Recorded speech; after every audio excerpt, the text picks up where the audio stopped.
How's it going, everybody? Welcome back to another episode of The Creator's Process. As you know, my name is Jaden, and right next to me I have Tamara. How are you doing today? Good, thanks. How are you? That's good, and I'm going well, thank you. First of all, I want to say a huge thank you for taking the time out of your day today to come onto the channel and talk about what you do. Thank you for inviting me. Oh, that's okay. I think we've been talking for quite a while, so I think this has definitely been in the books for a while. Yeah. So I'm so glad that we are finally sitting down and doing this. So yeah, thank you very much for that. Thank you. That's okay.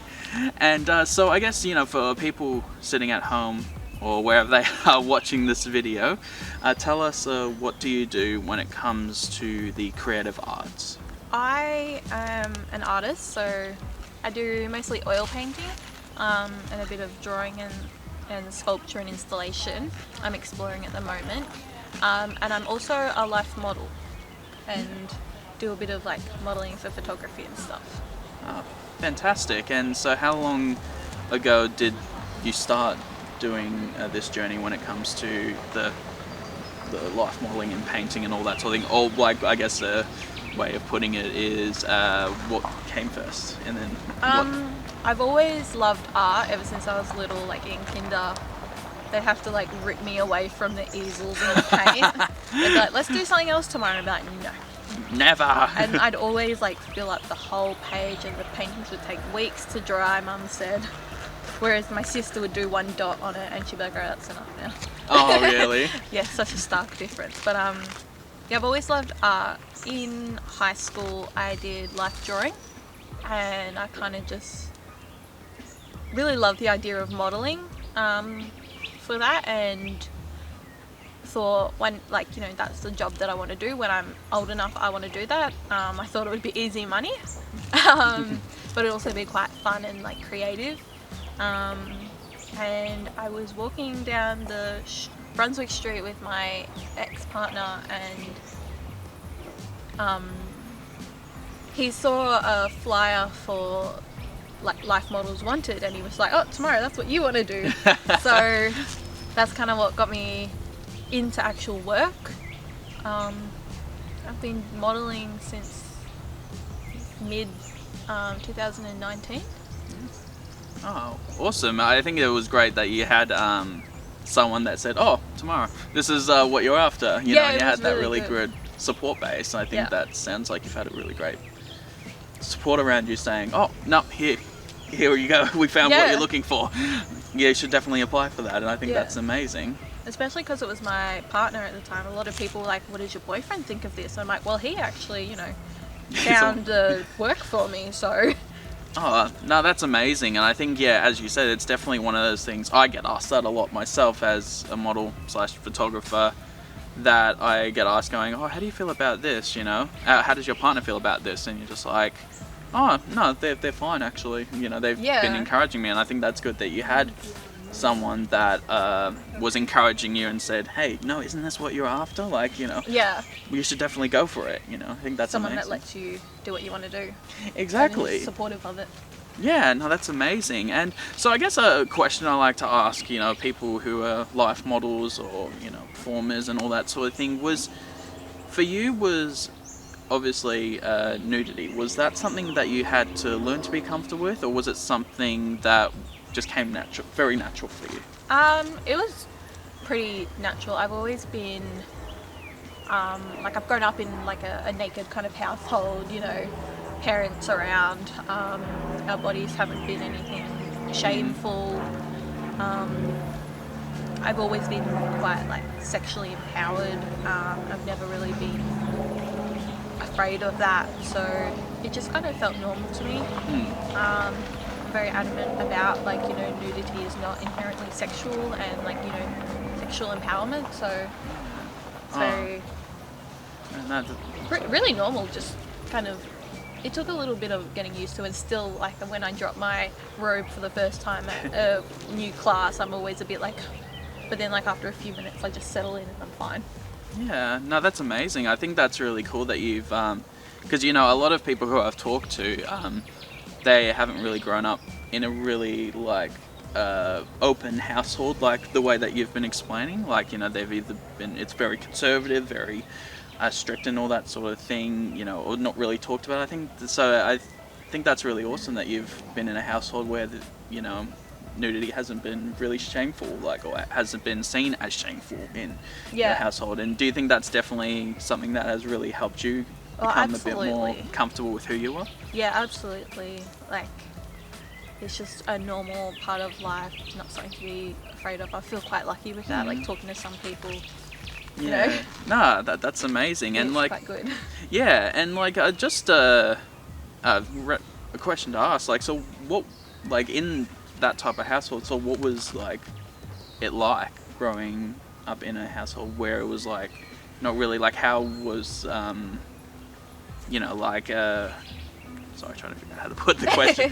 Sorry, I'm like, what was it like growing up in a household that was not afraid to talk about nudity and all that sort of thing? Like, what was the experience like for you? It was just normal. It just kind of freeing. Like, you know, there were limits. Like, you know, you didn't want strangers to see you, but like, you know, if you were doing like a nudie run from like the shower to your the bathroom or something, like, you know, that was pretty normal. Seeing like someone run around the house, you know, looking for their undies or bra and washing was just like, you know, whatever, normal. Yeah.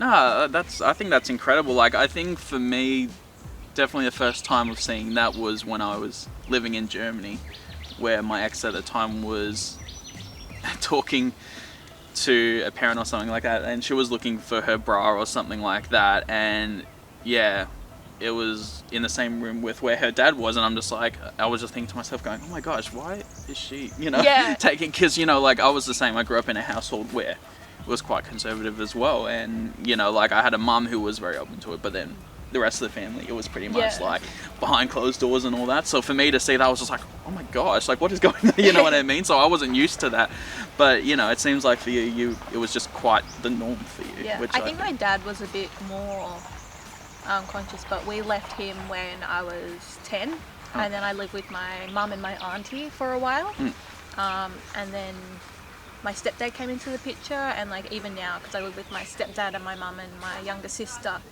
even now it's just pretty normal. Like, you know, I won't necessarily close the door if I'm getting changed, you know.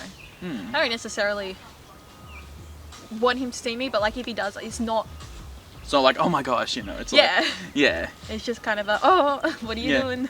Kind of, you're just like, hey, how you doing? Yeah. No, I think that's amazing, and I think it seems like that has definitely really influenced the way you see, well, nudity, and, you know, and feeling empowered about how you feel about yourself. And do you think, because I've realized a lot of your painting and your work, which we'll get into right now, it talks about, and you said you like to explore that because it explores about who you are, it explores about your sexuality and all that sort of thing. Has that been something that's helped you and has helped you explore into these ideas and concepts? Yeah, absolutely. It's kind of my recent body of work, which I've called How Does That Feel? Has actually really helped me with my self-image and seeing myself as something that is sexy, even though I have got excess fat and folds of skin and scars and, like, you know, those imperfections. I kind of, through painting myself, I can kind of see myself as beautiful and as an artwork, and those, you know, stretch marks and folds, they are interesting, and I, like, you know, look for those, and I'm like, oh, that's really cool, I want to paint that. Then I go, oh, that's my body, and kind of that's affirmation within myself, which is really important to have, and something that you really need to, well, I found that I've needed to work on a lot. No, that's I think that's incredible. Like, I remember, I can still remember the first time I did see your work. I was seeing all these close-up beautiful paintings of, like, as you said, these folds, these stretch marks, and I just remember just going, oh my gosh, this is just beautiful to see these, like, imperfections that we apparently, according to the world, are imperfections, but we're seeing them portrayed in such a beautiful way. And, like, I definitely was very moved by when I saw these works, and so, like, I want to say just how amazing it is. Thank you. And, like, I just think it's definitely something that, as you said, in a way should be not seen as like an imperfection, but seen as, you know, because we, like, at the end of the day, like, we all have our imperfections of our own body. I feel like no one has, like, and that's such a huge, and I was talking to someone about this, it's like, it's being, like, a beautiful form is such a subjective thing. Yeah. Like, what you might find beautiful is not what I might find beautiful, and what I might find beautiful, you might find, you know what I mean? Yeah. So it's like everyone sees beauty in such a different way, so it's kind of hard to say what is perfect and what isn't. Yeah. And, you know, so I think, but then, you know, seeing your body of work that focuses on the things that apparently to society's stands is seen as imperfect, but seeing them portrayed in such a beautiful way, I think that's just absolutely amazing that you've focused on that. And also in a sexually empowering way, like having these kind of fat bodies that are, you know, erotic and desirable, and like that transgressive kind of eroticism. Yeah. I really want to emphasize that kind of idea, because all throughout art history, like, you know, I found that there's either been super skinny, passive, like, you know, oh, I'm an ornament, I'm so gentle and fragile kind of female depictions, or it's been very almost grotesque depictions of very fat women, still in that passive kind of ornamental way, but I'm just kind of wanting to portray women who are empowered and like active and, like, you know, possessing their own space. And I definitely think, yeah, like I look at these works and I do definitely see portraits of powerful women embracing and saying, you know, this is who I am. And I definitely think you've actually pulled that off really well. And I think that you've, like I said, you know, I think you showed an image of your gallery work, of all your images. And, you know, the one thing I just thought to myself is, man, I wish I could have been there and seeing that in the space, because it just looks, I just want to be embraced and just surrounded by these beautiful bodies of art. It's quite an interesting space. So I've like painted I've done a wall and floor work where I've painted these kind of abstracted, fleshy, bodily kind of shapes. This big shape that runs across up the walls, down the floor. And my paintings are on top of that with sculptures on plinths on top of it. Yeah.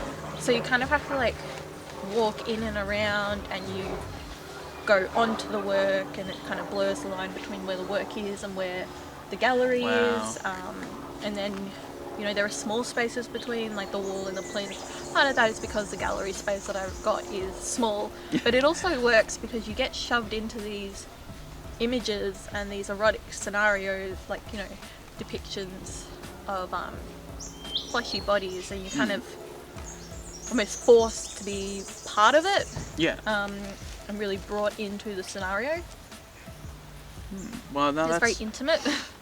No, I think that's amazing how, yeah, I'm going to have to take another look at that image, because I think that's really cool how you've actually, with the plinths to the walls to the floor, you've actually pretty much made the whole gallery space an artwork in itself. Yeah. And I think that's absolutely amazing how you've really, it seems like you've really actually thought it all through, going like, I want this to look like this, you know, I want this to be part of that, I want, you know, I want there to be a flow, so that when you enter the room, not just the paintings of the wall are the artwork, but the whole room is an artwork. And I think that's just absolutely amazing. Congratulations on that. I really love traditional art, like, you know, classical kind of oil painting, but I also want to incorporate more interesting and experiential kind of things with my work and make it very contemporary.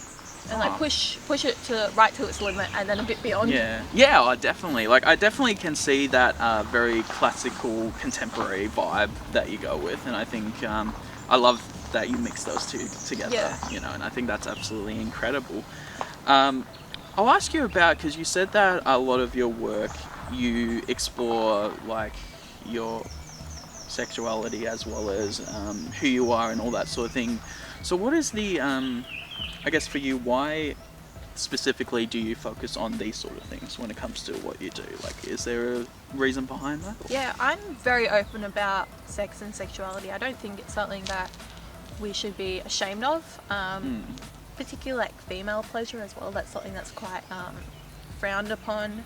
Yeah, I'm just really open. I'm quite like, you know, wanting to make that normal to talk about. And fetishes and stuff, there's a lot of like stigma. I know that a lot of people have been, particularly with female domination, a lot of men who enjoy that feel like they're not right. I actually did I sold some of my fetish art at a market a few years ago, and this older gentleman came up to me and he bought one of my artworks and he said, "This is amazing, I really love it," because a lot of it was female domination, and he was just like, "This is amazing, I haven't had it, my old mistress would have loved this." We went to an art show that was fetish based, and there was absolutely no art of female femdom, and I actually had to take her outside and, you know, say, she was like very upset because she's like, "What's wrong with me? There must be something wrong with me, I'm not normal." And I know that, like, you know, a lot of guys who are into that have a lot of shame with it, like, you know, being the submissive and yeah, all that. Yeah. and like, you know, feeling shameful of what they enjoy, Yeah. which I kind of want to show doesn't need to be shameful. Yeah, no, I love that. I think that's amazing how you, in a way, like the same way as the art community, we're trying to normalize nudity in a way. You're trying to normalize saying that, you know, whether male or female, like either one can be the dominatrix and anyone can be the submissive. But I think that's amazing that you moved that person to the point where they're like, you know, thank you for actually showing that, you know, it's okay for a woman to be a dominatrix as much as a male being the dominant person. You know? Like, I think that's absolutely incredible. The man was so funny. I was eating a banana a bit later and he like walked past and he was just like, "Oh, you know, the hardest thing about eating banana," and I'm just like, "All right, here it is, gonna be like, you know, some sexual joke," and he goes, "Eating it while driving," and I'm like, "What?" And he's just like, "You know, you either peel it too much and then it breaks off and falls on the floor, or you don't peel it enough and you don't get to eat the whole banana." And I'm like, oh, I did not expect that whatsoever, but I was thoroughly surprised. I mean, yeah, yeah, it's like, I definitely wasn't expecting that answer, because I literally was probably going the same way you're going, "Oh my gosh, all right, here we go." And then you go, and then when you hear, and then you hear the answer and you're just like, that's actually a good point, actually. It's so like, because you don't really think about that, but then when you do, you're just like, just such a random thing to bring up as well. Yeah, just at such a weird time as well, where you just kind of go, okay. Thank you. Yeah, I mean, you learn something new every day. I mean, like, but thank you for your contribution to banana eating. But yeah, I think it's just so amazing in the short amount of time you've been doing this. You've just been impacting a lot of people with your work. I mean, you've definitely impacted me with the way that, like, I've seen, you know, the BDSM dom type work, or in, you know, erotic work. Like, for me as an artist, I don't really explore that in my work, but for someone to explore it in their work and portray it in such a beautiful way, I've definitely been really moved by that. So, you know, thank you as well for, you know, explaining that to me, and also, well, for doing what you do. Like, I think you've definitely moved me through that work, and I definitely would love to. I think we've talked about just before we were filming of working together on something in both of our line of work, you know, like something fine art to, you know, what you do as well, like. And I think I'm really looking forward to that, exploring into that area. Yeah, it's really fun. There's so many, like, different directions you can go, so many nuances and, like, avenues and niches. It's really fun to explore. Yeah, oh no, definitely. I think it's like they have no limits. It's like there's no limits to what you can explore. Yeah. I think that's amazing. And so I guess, you know, as a final question I like to ask, so what are your plans for future projects that you will be working on? I want to explore, just continue working on what I've got at the moment, so refining my technical ability with my oil paintings and really pushing the limits of installation art and how that can, like, you know, impact my work. Continue to emphasize, like, you know, fat bodies and